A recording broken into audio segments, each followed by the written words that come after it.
Hi friends! If you click to check out the new Goss brushes, his artist collection, then please keep on watching. Hi, my name is Alicia. If it's your first time here, thank you so much for clicking on my video. And if you are returning, well, thank you for visiting me again. Kinky Sweat stands for my kinky hair and sweat life. I'm a fitness professional who loves things on movement and beauty. If you want to check out what I do in between the makeups, you can head over to my Instagram. And if it's most certainly your first time here, welcome. I am a Fude Japanese brush addict. And a huge thank you to Niels from Beautylish for sending these to me. In full transparency, fam, I was gonna hold off on this collection because I looked at how much I spent in May, and as much as I really wanted these brushes, because there was no doubt I will eventually buy them, because I know, well, I don't know, if they were to sell out today, I would just have to deal with my FOMO, sit in it, and wait for the next round when I have saved up enough. But when I saw the order notification, I nearly squealed. So a huge thank you to Niels and Beautylish for sending these to me. I'm so grateful, especially because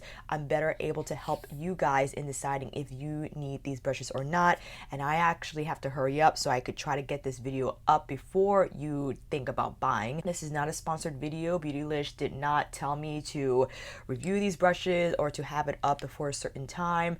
I highlight change. I decided to have these up before the brushes went on sale, because if you wanted to see them in action, or maybe you just want to see them in action now and do as I wanted to do, wait later and buy them when you've really thought about it and saw them in comparison to other brushes in my collection. This is very exciting because I think at one point he did release an artist brush. I don't know the year, and I missed out on that brush because I was late to the game. I believe the brush was designed very similarly in terms of the handle. I don't know the brush shape exactly. You can let me know down below. Wayne decided to come out with 3 this time around, and at this portion of the video, we'll go over the details. This whole collection retails for $175. Now, if it's your first time hearing about Goss or about Fude brushes in general, they are generally more expensive than other brushes on the market, simply because these are handmade brushes. The bristles are hand bundled, the ends remain intact. There's no laser cutting or cutting of the bristles to create the shape of the brush. In fact, the way the bristles are bundled will determine the shape, and that's why it requires a highly skilled artisan from Kumano, Japan, the city where these brushes are made, to be able to achieve a brush of that caliber. These brushes in particular are inspired by calligraphy brushes, and you can see just based on the shape of them, you can see I believe this is walnut wood. They feel traditional. I feel like there's a lot of legacy in these designs, and I wanted to read off the product page on Beautylish. And these are only available as a bundle. I'm not too sure if Wayne is planning to sell these brushes individually in the future, but I'm sure we'll keep an eye out for that update. Turn any look into a work of art with the artist collection from Goss. Inspired by traditional Japanese calligraphy brushes, this set of 3 handmade makeup brushes gives you complete control over the placement and application of your favorite powder products. Uncut natural bristles are hand bundled by master artisans with the perfect density and shape for effortless blending, less fallout, and an airbrush finish on the skin. I tried these yesterday, and fam, you're not even ready for the demo. Limited edition and made in small batches. Now, limited edition might mean limited edition, it might come back eventually, or limited edition is never going to come back. I'm not too sure. I don't want to put on any rumors, but I'm positive if the response is overwhelming enough that Wayne would think about bringing these back if they do sell out. I did wash these brushes, but I have footage of the brush, how it looks unwashed, just straight out of the package. So you can see a comparison here with the artist large. This is gray squirrel and xoxo goat hair. So this brush is a mixture of both, and you see that it's slightly tapered. It's not completely domed. The taper starts pretty high on the bristle, and the handle, I believe, like I said, is made out of walnut wood. You have the Goss engraving here at the bottom of the handle, and you have this beautiful knot detail. I believe this is like a little bead with a string. I think it's exquisite. just the look and feel of it is lightweight, but it doesn't feel cheap. I feel it's lightweight just because of the nature of the wood. By no means that the lightness implies cheapness, because this brush is killer. And here we have the artist medium. This brush is made out of gray squirrel hair, and this taper starts lower on the bristle. As you see, is a lot more tapered. It actually reminds me of the Swat brush, which I should have received like 2 months ago, but FedEx damaged the package, or they said the package was damaged, but they never disclosed what actually happened. Whatever, it's on its way, and eventually I will make a comparison video with those two brushes. But you can see, especially compared to the Artist Large, the Artist Large has a little more dome to it versus the Artist Medium, and this is a killer brush for one eye looks, as you will see later in the demo. And lastly, we have the Artist Small, also made of all gray squirrel hair, and this is very tapered, and the taper starts very low on the bristle. I dare say even more so than the Artist Medium. This is like a true teardrop shaped brush, even more teardrop than, let's say, Wayne Goss's number 16 or even number 13 from his collection. Excuse the number 16, someone was using it with Divine Rose too. This is Wayne's number 3 from his original collection set. This is the number 16, which is sold individually. Here you have the Artist Small. In comparison to his blender brushes, which I consider to be very tapered, look at this one. This is super sharp in point.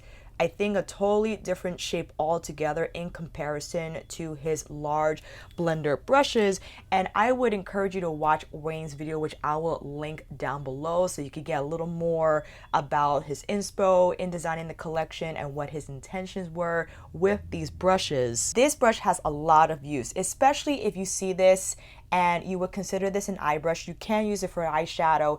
I feel this is ideal because Wayne likes pointed brushes. If you see his eye set, they're all blender brushes in terms of how they are designed and how they're shaped, because he likes the fact that a pointed brush could apply the product precisely, but then is soft enough to blend out. So he likes that 2-in-1 type of a design in a brush, and I understand why he would make a brush like this, especially if it's calligraphy inspired. I could totally understand why he went this route in making it so tapered in design and shape. Now, by the time this video is up, perhaps it will be 10, 11, 1 p.m. Eastern Standard when these brushes go on sale, if I could go fast enough. Oh, Maplewood. I was trying to find Maplewood, and I probably corrected myself with an asterisk during this portion of the video. These handles are made of Maplewood and inspired by traditional Japanese calligraphy brushes.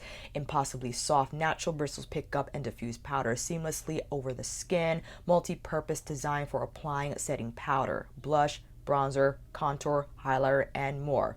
We're going to get into that. These are for powder products only. Press the brush with less pressure against the skin for detail work, or more pressure to cover larger areas. Wash with a gentle brush cleanser occasionally for best performance. Now, I did wash these with soap and water, and I was very careful. I mainly wet the tip of the brush and use my Hakuhodo brush soap to gently pull the bristles around, make a little lather, and just carefully washed it off that way. I made sure that was okay to do because I went onto the Shakuda website. This is another Japanese brush line that looked like this. It has like the same wood ferrule, and I was like, can I wash these types of brushes? They gave instructions very detailed on their website as to how to wash these types of brushes, so I thought it was okay to do. And I'm happy I did because it fluffed out significantly, as you can see here with the footage side by side with how the brush looked straight out of the package versus how it looked after washing. I much prefer the brush to look like this. It's fuller, it blossomed, and yeah, I wouldn't be afraid of washing your brushes. Just be very careful with how you go about it. Don't wet the ferrule, don't super dunk it in water. Just be very gentle with how you wet the bristles, how you lather up, how you rinse it, and you should be okay to go. Those are the details on the brushes. I hope they were helpful, and now let's get into the demo. All my complexion products will be down below. I did not send my foundation or concealer because we're gonna go to town with these brushes. And then after the demo, I'll go over comparisons, and all timestamps will be down below if you wish to skip over to any specific portion of the video. And with that said, fam, why don't you come in a little closer? That's enough. At this point in my routine, I will go in with loose powder or even a pressed powder on under eyes and all over the face to set. I had the Chantecaille Future Skin on, and it does set down natural satin finish, but because we're going into summer, just, you know, for some reinforcements, using the Linda Hallberg Infinity Loose Powder in medium, I juggle between the Pat McGrath, the Hourglass, the Chantecaille Hummingbird Blurring Powder, but today we'll go in with loose and going in with the Artist Large, tapping a little bit in here in the cap, and here we go. So you can see off the bat just how beautifully soft and silky it moves on the skin. And because of the brush head size, it's very versatile in use. So you will see for this routine, not only will we use it to apply loose powder, but we'll apply bronzer and blush, dare I say even highlight, maybe a little bit of contour. But we also have the Artist Medium too, so we could see what that does. It is so incredibly soft. Look how it just moves beautifully across the skin. It's just... Now, if you're wondering, what can I use this brush for? Well, you could probably use it also to lightly set. If you're not particularly one to use loose powder, but you just need a little bit, the smaller brush and the less amount of bristles will help get that on the skin quickly. I particularly love this for under the eyes. And with that said, I'll take my Chantecaille Hummingbird Blurring Powder with the Artist Medium. Let's plop that on and carefully tap. And look how the bristles just splay, and because of the taper design, it fits beautifully right under the lash line.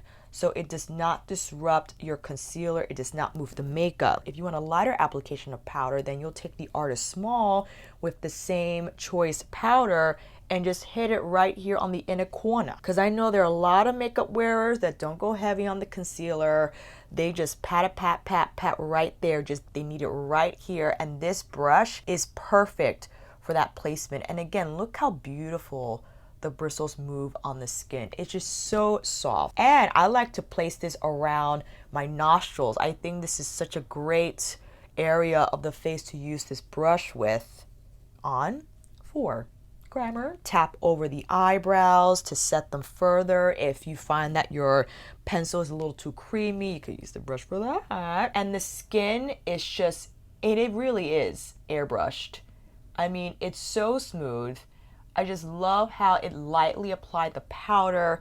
It doesn't look heavy or cakey on the skin. It just melted the product right in. Next up, I would go in with bronzer usually. I have powder bronzer and I have like the gelée type of a formula just so you can see how each one works, yeah? For instance, a more traditional powder would be the Charlotte Tilbury Airbrush Bronzer or even Fenty Island Ting. This is a great example as well as a powder bronzer product. Dare I say, yeah, I'm gonna bust this out, why not? Tom Ford's Gold Dust, the latest formula, which is more of a traditional powder versus the I think second generation of bronzer that were more the gelée, the gel to powder formula. Let's go in with Char, why not? This is definitely more of a traditional powder, and on the other side we'll go in with like a gelée type of a formula. Tapping into medium with the Artist Large, and the taper on it just makes it so intuitive to use. You get it right there in the hollows of your cheeks. Squirrel. Now keep in mind, squirrel versus goat. This is a mixture, but usually squirrel picks up less product, goat a little more. So this is a perfect balance of product application, and especially helpful to those who feel that they go too ham on bronzer and blush. They just feel they apply too much product. It always appears muddy and heavy on the skin. This combination of fibers makes it ideal for that flawless and perfect distribution of product. It's not too much, not too little. If you want more product, you can just layer it on, but it still appears smooth on the skin. It does not appear heavy at all. Just look how beautifully the brush moves. And if you're one of those who likes to tap, you can use the taper side of the brush and just nudge it where you want it to go onto the hollows of your cheeks if you're not one to sweep around. So that is the bronzer application on this side. And again, the Charlotte bronzer is I mean, flawlessly beautiful. But I want to go in with a gelée type of formula. This is the Chantecaille Real Bronze in Goa. I think this is especially great if the color may be a little deep and you can't go crazy. For instance, I could probably use this with the tan. I'm going to go in with the tan on the other side. But let's try Goa. I'm really getting a lot of product on there. And I'm going to tap on this side. And it just places it beautifully. You could tap, you can swirl. You could tap around the temple area of your forehead. You could swirl as well. Taking it under the jawline, pulling it forward. That just makes it so freaking seamless. Now, as you probably saw my Charlotte video, that the number 3 tan was like, whoo, I'm gonna tap once, carefully kick off, and just dab it right there. And I feel, because again, this is squirrel and a little bit of goat, it's not gonna pick up as much product and just place it beautifully there. And I applied a lot of bronzer on this side, fam. I applied maybe like 4 layers of the medium and then tapped on some of the tan. And look how beautiful the skin looks. This is just outrageous. What I wanted to show you is using a shade from the Tom Ford Face and Eye Palette. That's a contour on me. However, using the artist medium, I mean, buffs this shade like a dream. This is the Moss Agate face palette, and I'm going in with this shade that's significantly deeper than my skin tone, right? So this could definitely be of a contour sort of a situation in intensity 3. I'm gonna lightly tap with the artist medium and just nudge that color right into the hollows and use the swirl and twirl to buff it further into the skin. Now, if I were to use a different brush, for instance, if I were to use one of Wayne's face brushes, like his number 11, or the one that's more pinch, I think that's the number 12, it would have picked up way too much product and probably would have looked muddy. But with this small brush, it just distributes the perfect amount. See that? So we got a little bit of more sculpting going on this side. We got a little more bronze, warmth on this side. This might be my favorite brush out of the 3. I think it's just so versatile in use. I can't get over it. Grabbing my Fenty Island Ting with the same artist medium. I'm just picking up a little bit and just dropping it down the either side of my nose. I could have used this brush too, actually. Let me go in with the artist small. This is probably a little more appropriate to use size-wise for this task.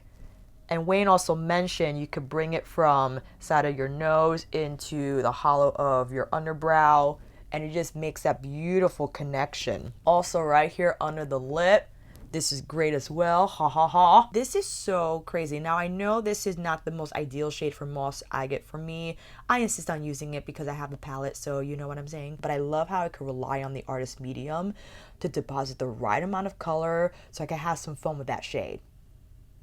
It's a beautiful shade. And if I wanted to buff, I just carefully wipe the brush on a towel, maybe take a little bit of the hummingbird powder and just whip it around everything to just further blend and buff down the product. Highlight, where should we begin? Again, I have 2 types of highlight. I have more like a gelée type of formula. This is the Melt Cosmetics Digital Dust Highlight in Morning Star. And if you see the pan, it's not your traditional powder. It's more like a gelée type of a deal. However, showing you now with the artist medium. Oh, let me make sure I wipe that brush and not get bronzer on my cheekbone. Taking Morning Star and placing it right here on the cheekbone. Now, I do think it picks this product up well for being a softer brush, because generally softer brushes have a hard time picking up these gelée types of a formula.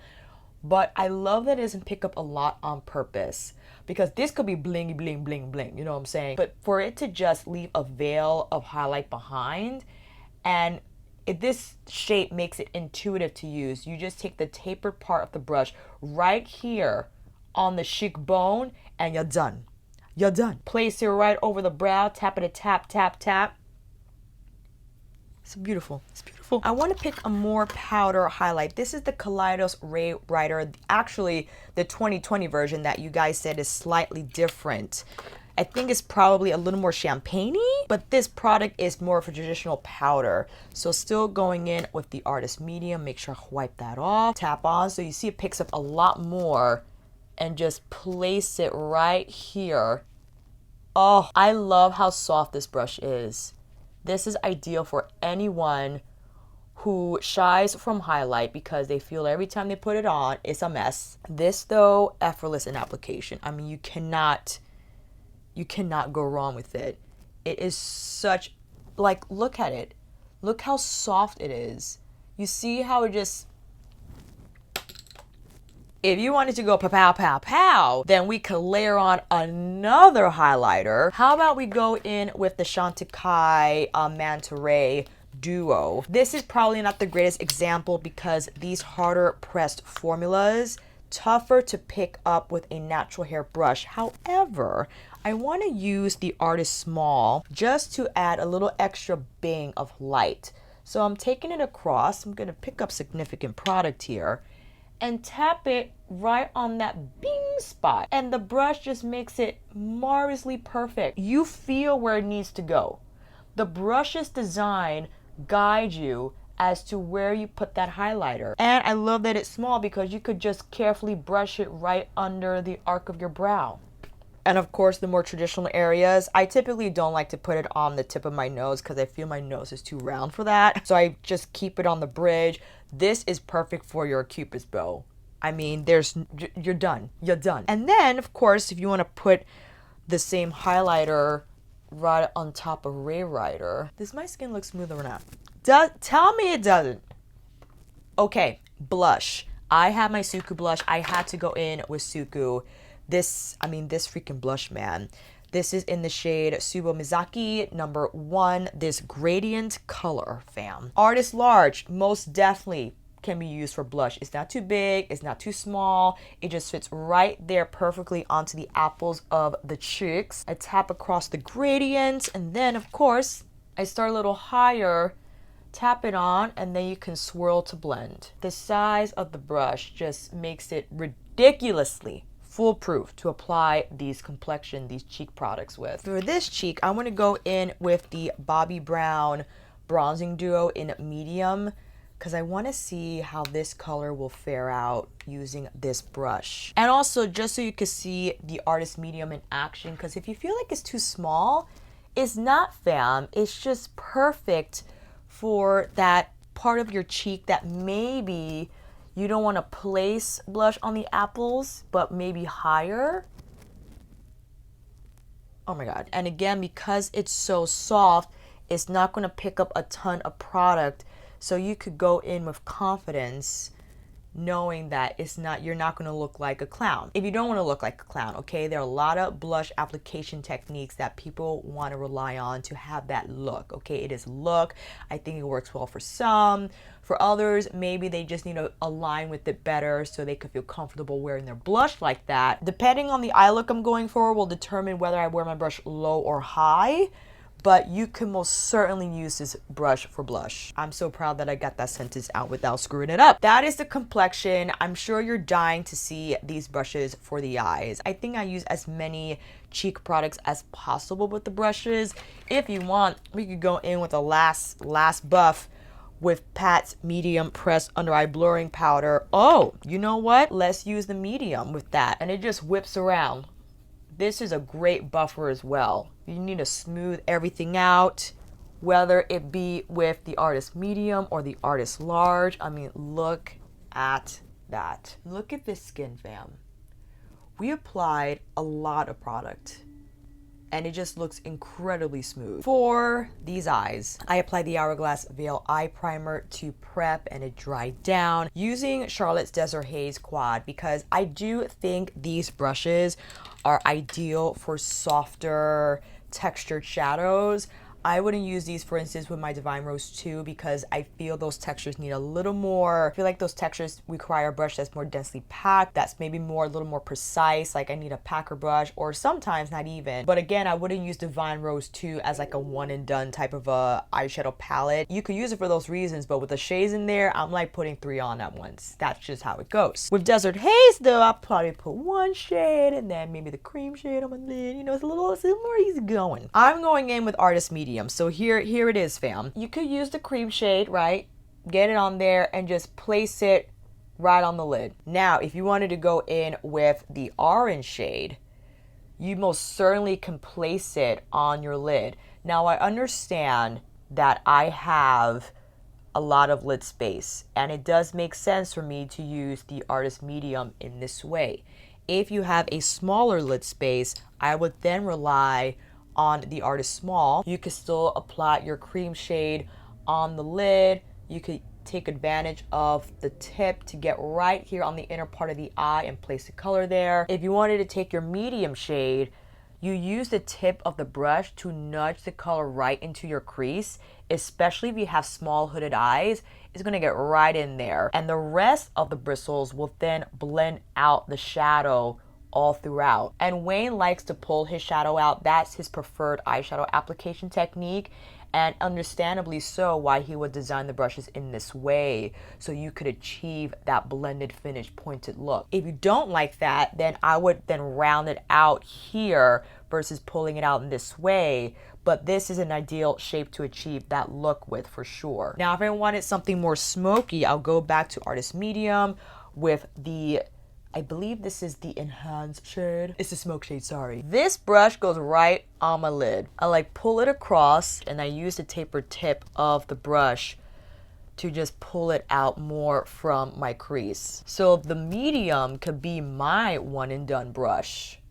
Like it's all there. Now I understand, because it's so soft, it's not going to place the same amount of color or have the same amount of blend unless I use a smaller brush. So I go in with the Artist Small, same shade, and place it more on the inner part of the eye, and there you go. And then it's completely covered. I could still go in with the Artist Medium and just finalize the blend. Again, it makes this just easy because, again, the tip of the brush is intuitive to use and to blend the eyes in that way if you want to go that route. It will be challenging, however. For instance, I'm taking the Define shade to do like a smoky lash line, but I could use the tip of the brush and lightly whisk on my lash line out towards the outer part of the eye. I could probably lightly tap as well, so you could get a little bit of smoke. It's not going to be as precise as, let's say, a brush like this. It's more densely packed toward the tip. You could pat down more product.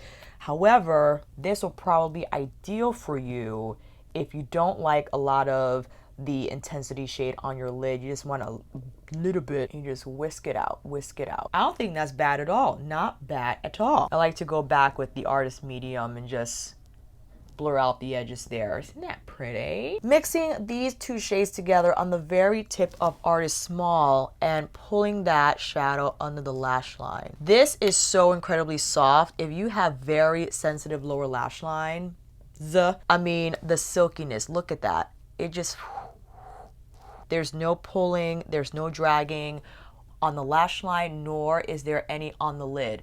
And I know I don't have the most wrinkly lids, I understand that, but if you do have mature lids, this brush is just going to whisk over your skin and not move it at all. See how it just moves over the skin? It doesn't move it at all. It stays put.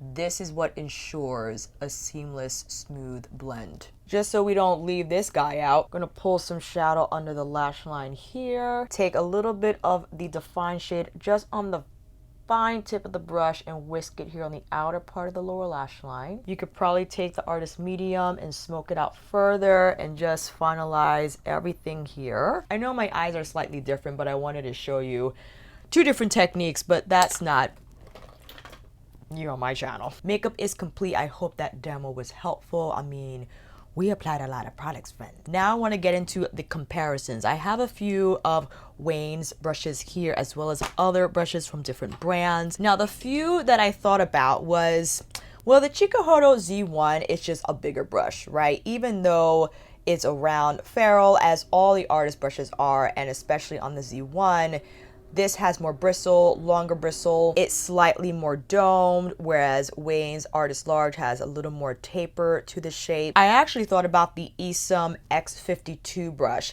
I thought these were very similar in shape, but you see that Wayne's has a little more length to the bristle and the Esom brush is a little more domed and doesn't have as many, and you can see this one splays out a little bit more. This is the Surratt cheek brush, significantly smaller in size overall, and this has a little more dome to it than the Wayne. You can see that the Wayne has a little more taper to it, but I just love this brush as well. This feels a little more densely packed than the Wayne, and I actually would rather use the Wayne for my bronzer application than the Surratt. The Surratt I would keep probably more for blush. Different brush altogether, but wanted to show it. The Surratt large face brush, more bristle in there, still round ferrule. You could see that's just the significant difference. But even if this was smaller, you can see it's more domed in shape versus the Artist Large from Wayne, a little more tapered, a little more flared out. Here is Wayne's 00 powder brush. This is all xoxo undyed goat hair, and this doesn't feel as soft as the Artist Large, but you can see even though with the larger brush head, it's a similar brush shape. You see there's a slight tapered here. It starts lower on the bristle than it does on the Artist Large. I rather would use this over the powder. I typically use this to apply loose powder, but I love to apply loose powder in a buffing swirly way as well. So even though this is a smaller brush, it might take me a little longer to get the powder on there. I don't mind it at all because I think this is just softer than his 00. I don't have his Squirrel 00 because at the time that set was sold out, but you can let me know down below if you end up buying the artist collection how those compare. This is his synthetic 25S.